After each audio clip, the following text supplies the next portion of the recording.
Chapter 19.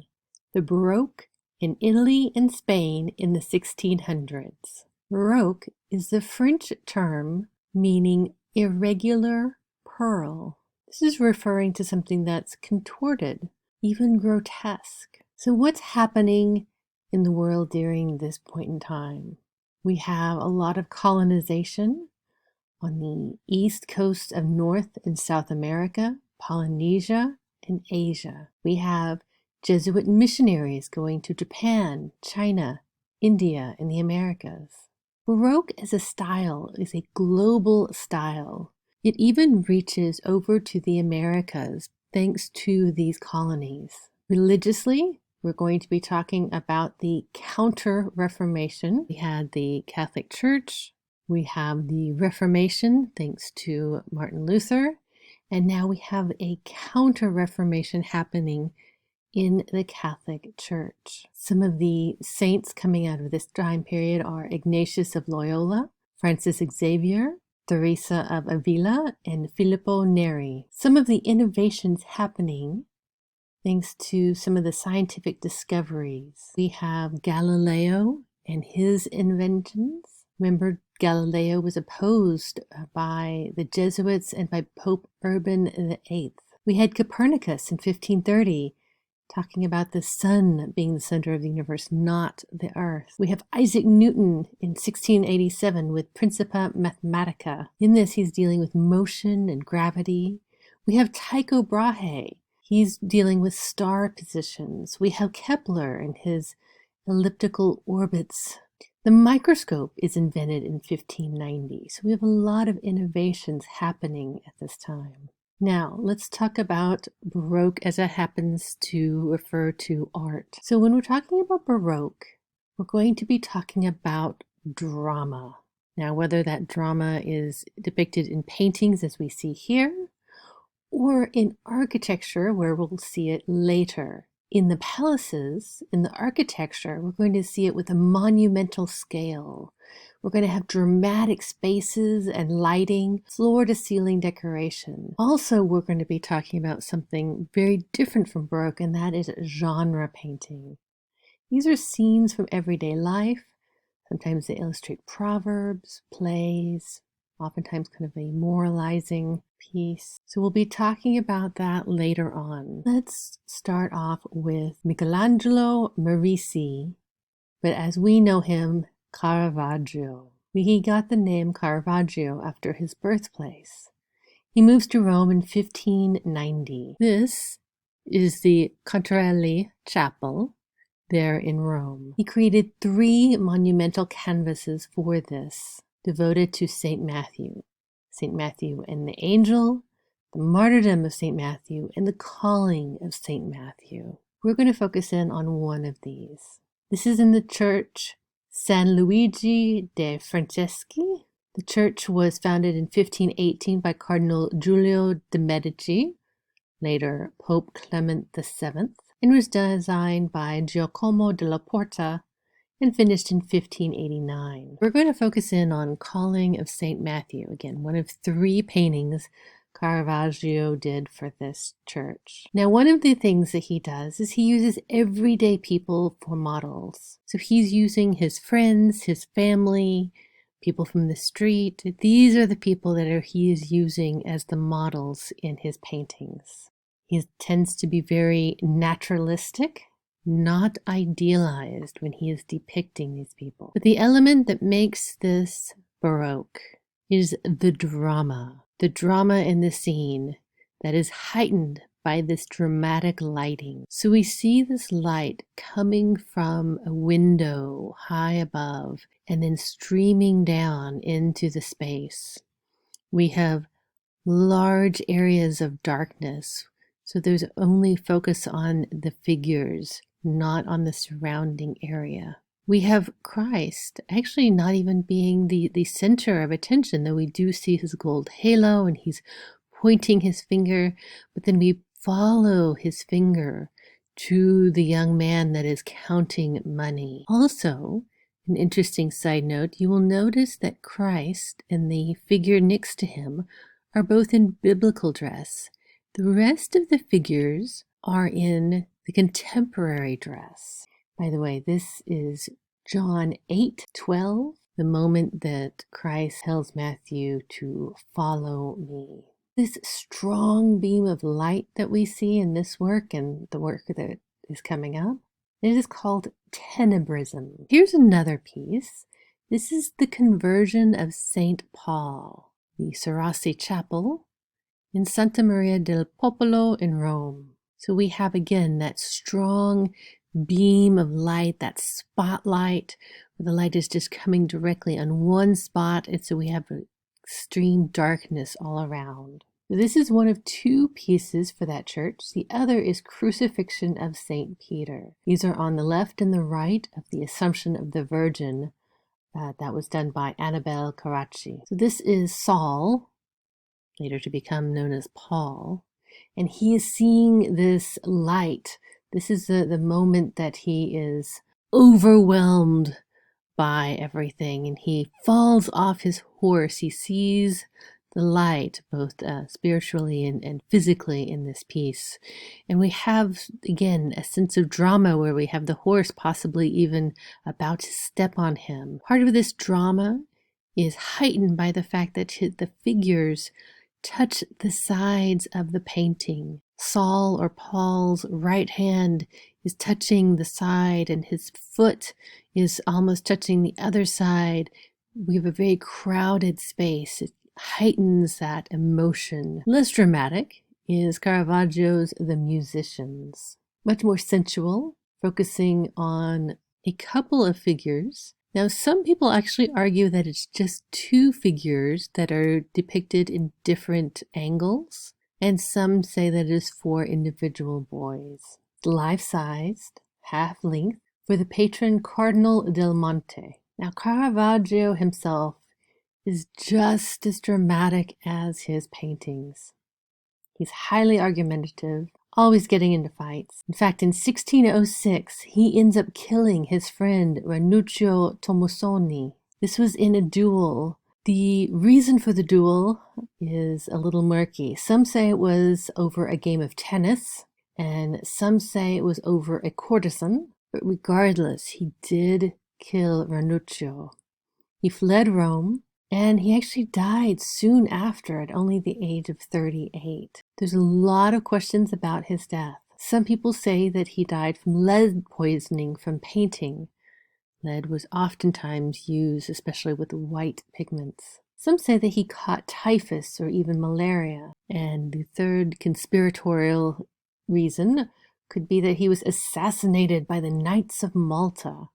Artemisia Gentileschi. This is Judith and her maidservant with the head of Holofernes. Artemisia is one of the few female artists that we're going to be talking about in this period. Her father, Orazio Gentileschi, was a fresco painter and helped teach her. You can see that her father as well as herself were very much influenced by Caravaggio's use of strong lighting. But you will also notice whenever you see a lot of Artemisia's work that she has a very strong feminist viewpoint in her paintings. A lot of them focus on female, especially biblical heroes. And this has to do with her own painful past. She was actually raped by the painter Agostino Tazzi when she was only 18 years old. Unusually, instead of just marrying him or trying to get away from everything, she actually filed suit against him, which is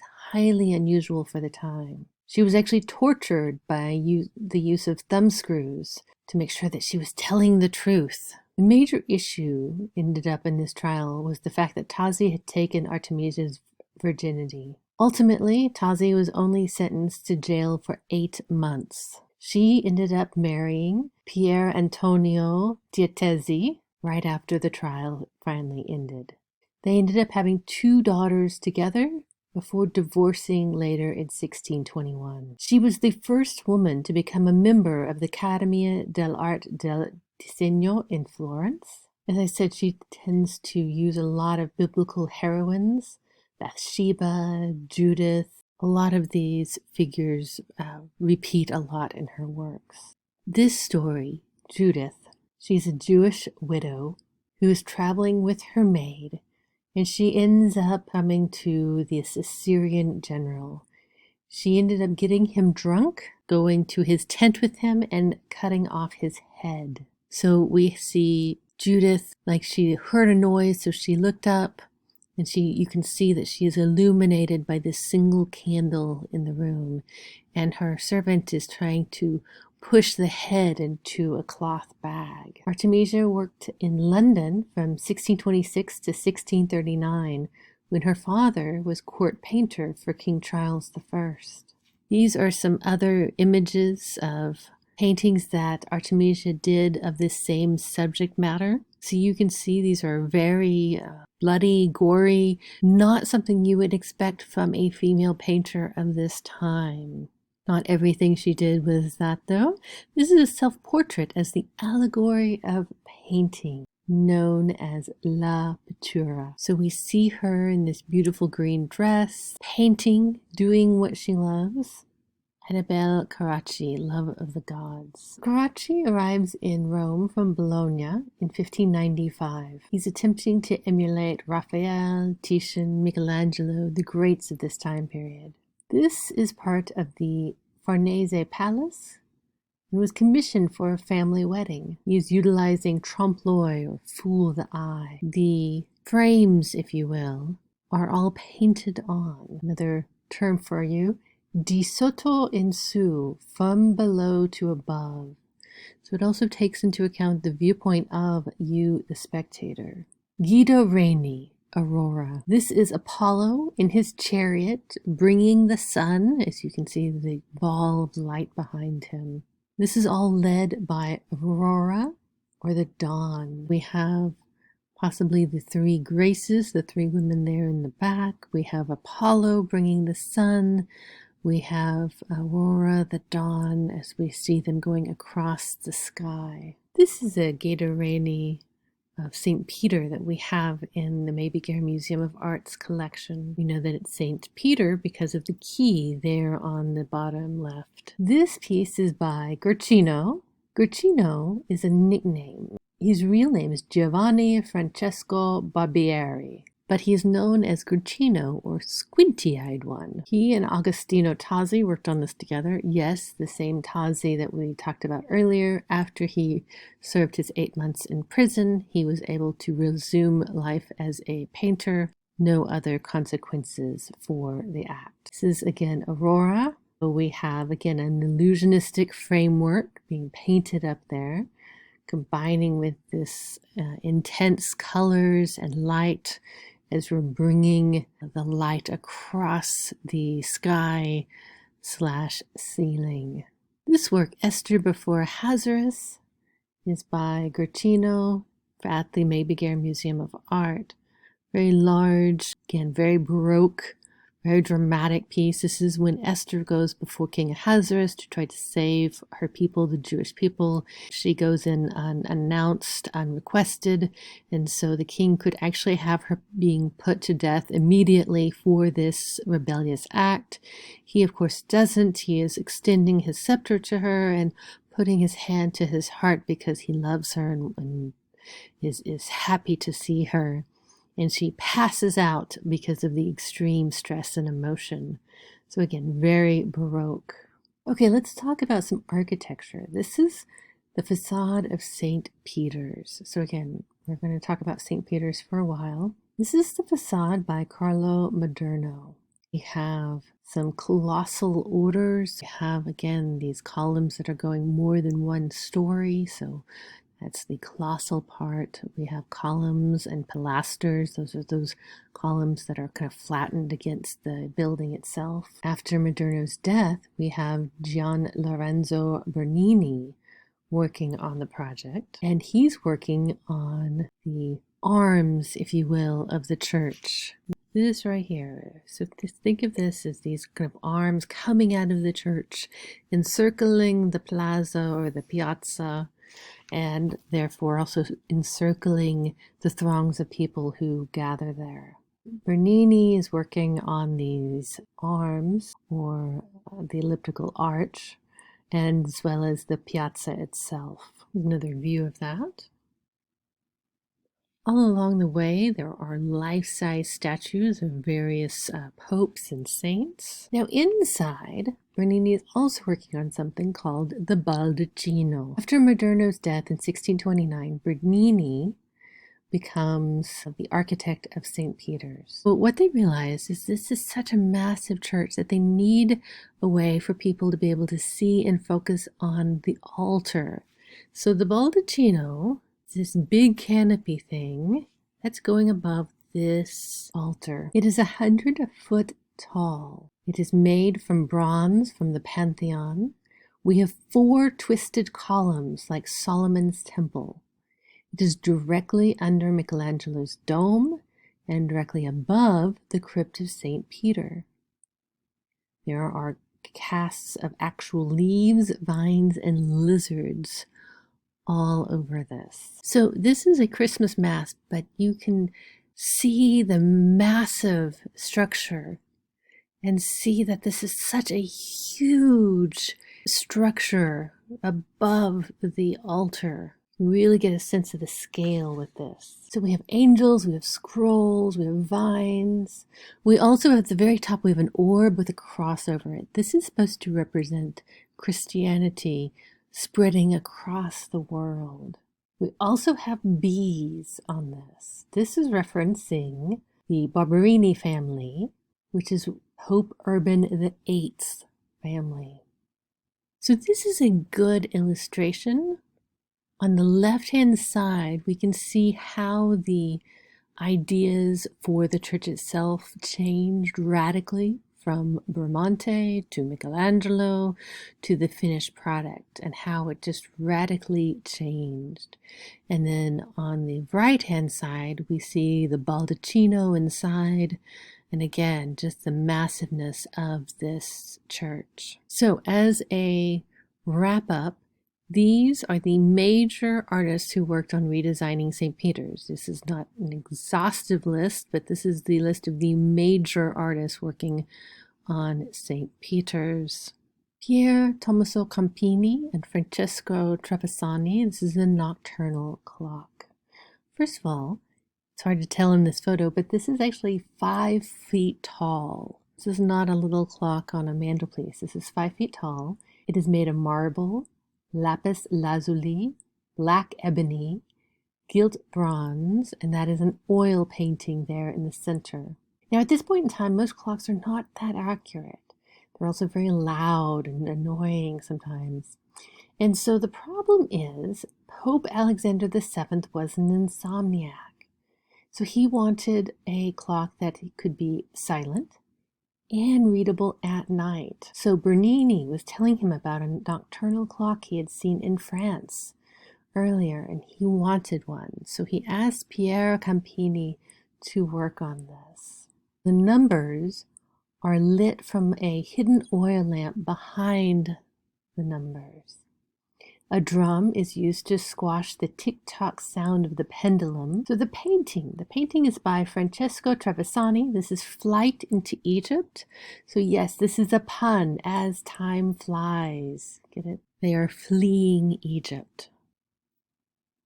Back to architecture. This is Francesco Borromini. Very easy to confuse all of these. So there's Bernini and Borromini. Bernini, when he's doing architecture, he tends to do very elaborate interiors, very simple exteriors. Borromini is the opposite. He is doing very complex exteriors, very plain interiors. His works are really showcasing this idea of drama in architecture. So one of the things you notice at the front of this is that we have an undulating or kind of a curving design along the front.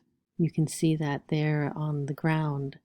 So we have these curves everywhere. We also see lots of ovals and star shapes in his works. Alla Quattrofontaine refers to with the 4 fountains. So you see one of the 4 fountains there at the corner. So we're doing a lot of convex, concave. You can see, again, the elaborateness of the exterior as opposed to the simpleness of the interior. So lots of curves, lots of ovals. And this is looking up into the dome. So again, another oval. It is coffered. Again, coffering is where it's kind of like scooped out a little bit. This is to eliminate some of the weight for the dome. In the center of this, we have the dove of the Holy Spirit. And this is built for the Trinitarians, which are dedicated to the mysteries of the Holy Trinity. Another Borromini, this is Santivo in Rome. This is at the University of Rome. It's a small central plan church based on a star hexagon.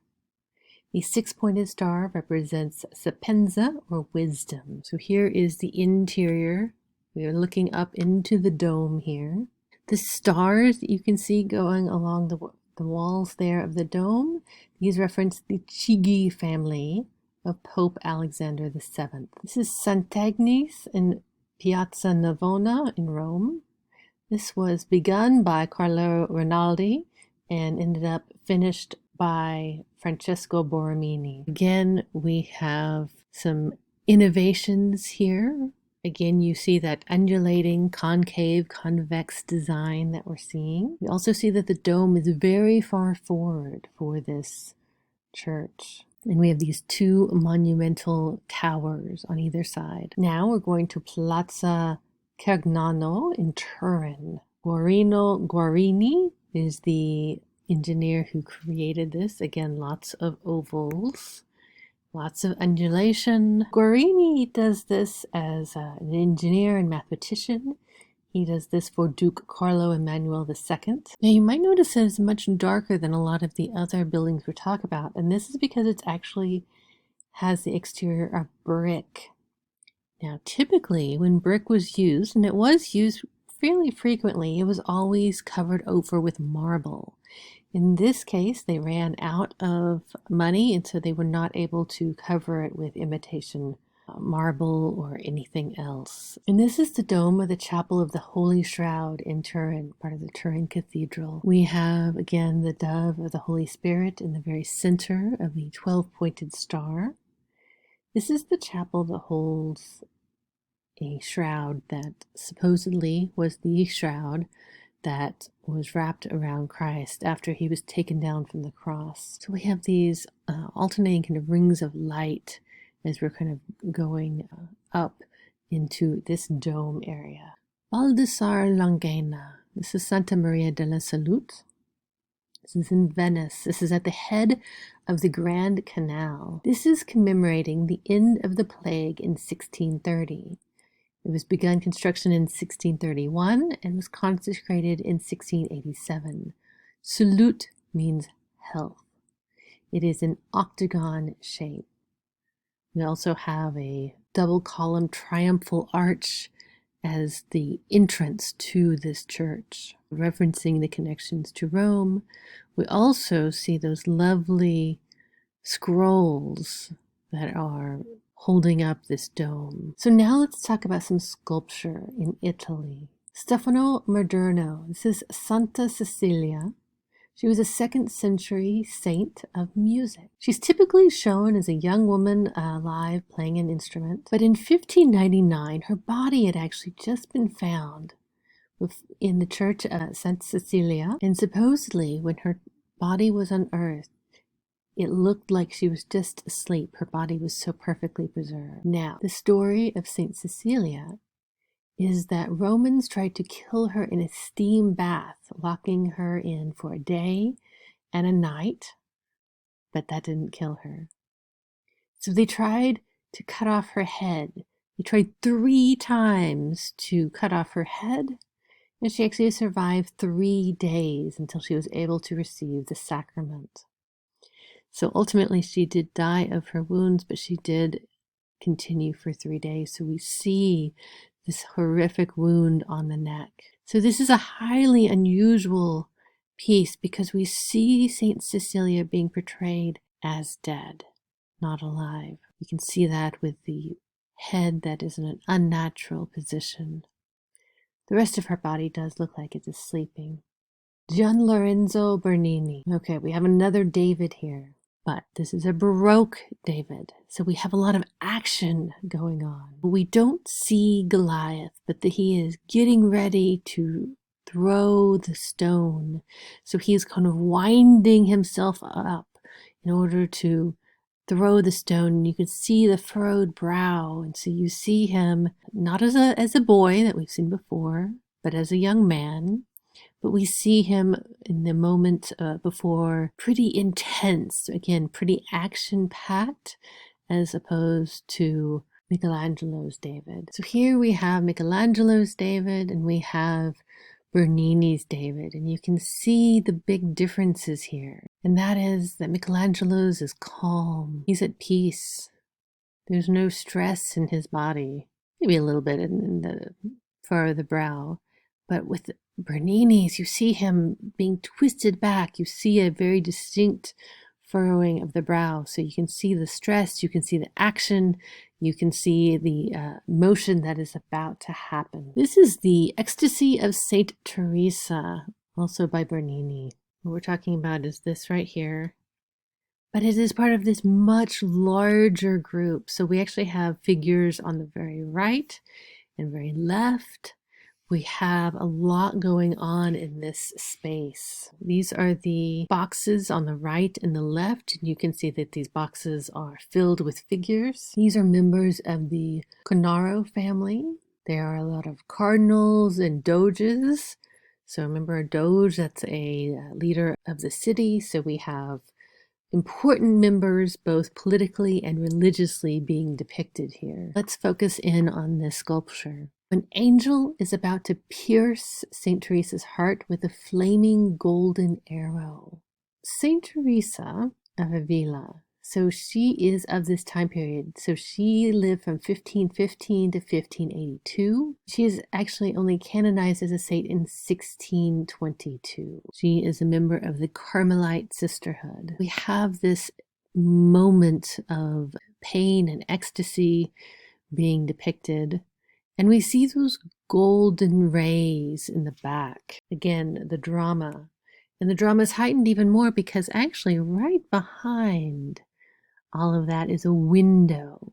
And so we have all this light coming in. So we have a literal spotlight of natural light coming in on this scene as we have these golden rods shining in it. Now let's move to Spain. Juan Sanchez Coton.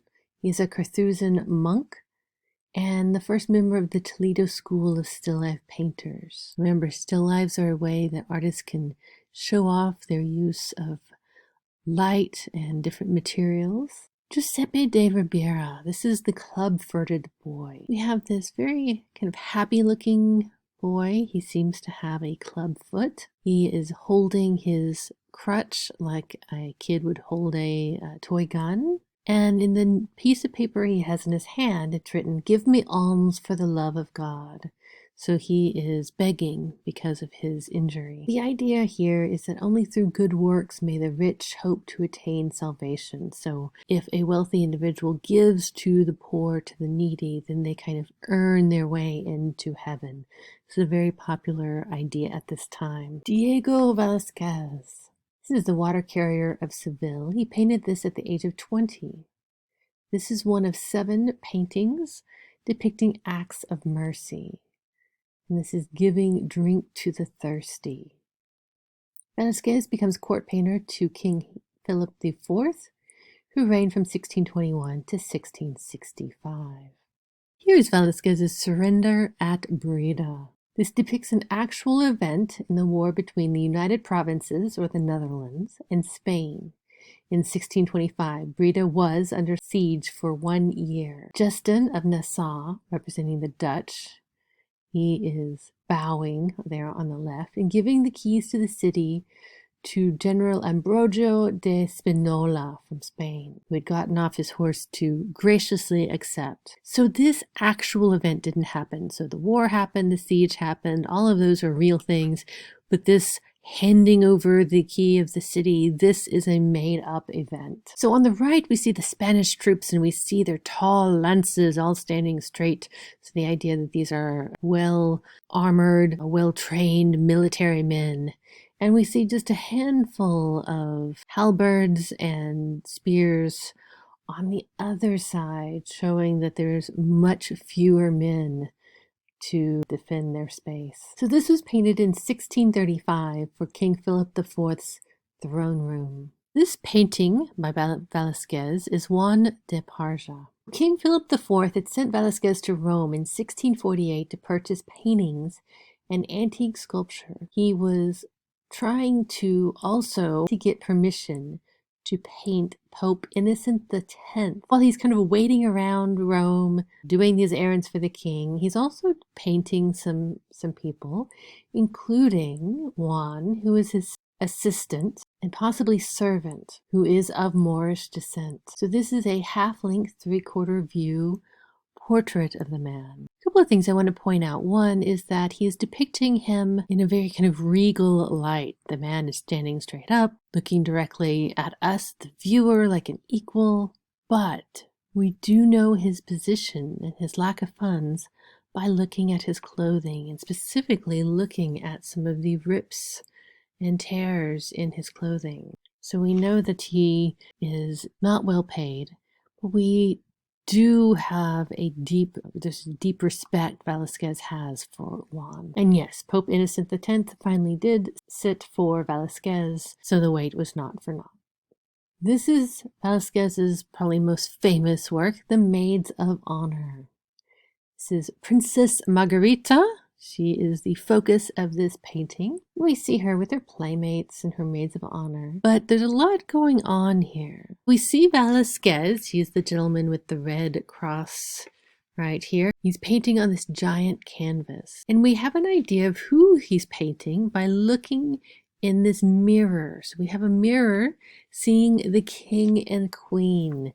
King Philip IV and Queen Maria Anna in the mirror on the wall. So we have the idea that Velasquez is here painting the king and queen, and their daughter, Princess Margarita, comes into the room, and so we see all of this bustle of activity here. The little boy on the very far right, he is a court jester. He's got his foot there on the dog. The woman right next to him, Mari Barbola. She was a dwarf, and unfortunately, during this time period, it was very common to have people with dwarfism or other physical maladies as almost ornaments in these courts. Sometimes their lives were good, sometimes they were not. But this is an unfortunate thing that did happen fairly frequently in these royal courts throughout Western Europe at this time. Moving further back, we see a nun and a priest also standing and watching. And then there's the man in the doorway. And this is Jose Nieto, who was chamberlain to the queen. Some of the paintings that we can see in the back are actually Rubens, Pallas, and Arachne. Let's focus in on Velasquez and specifically that red cross, because that was originally not in the painting. So he really wanted to be part of this thing called the Knighthood of the Order of Santiago. It was a papal military order, and he really wanted to be a part of this, but because he was a painter, it was considered that he was working with his hands, and therefore it was not of an appropriate profession. So he really struggled with that. Eventually, after interviewing 150 friends and relatives, and the Pope finally intervening, he finally received the Order of Santiago and was able to wear this red cross. And so he actually went in after that and painted that red cross on his outfit here. That was in 1640. And then on the right-hand side, you see the portrait of the king and queen as seen in the mirror. Francisco de Zurbarán. This is Saint Serpion. This is showing an early member of the Mercedarians, the Order of Mercy, who were murdered by pirates in 1240. It is life-sized. The monk there is in a white habit with a dark background to kind of emphasize this. Bartolome Esteban Murillo, the Immaculate Conception. This was something that was starting to be promoted around this time, originally by the Franciscans. And the idea was that the Virgin Mary was conceived without original sin. Before then, of course, Christ was, from the beginning, it was deemed that he was conceived without sin. But this is that the Virgin Mary was conceived without original sin. This does become dogma in the Catholic Church by 1854. So we have the Virgin Mary here being depicted, hands in prayer, gazing to the heavens. She is standing on a crescent moon. And this is an attribute of the Immaculate Conception, as referenced in Revelations 12:1. And this is the painting that we have at the Maybequer Museum of Art by Murillo of Mary.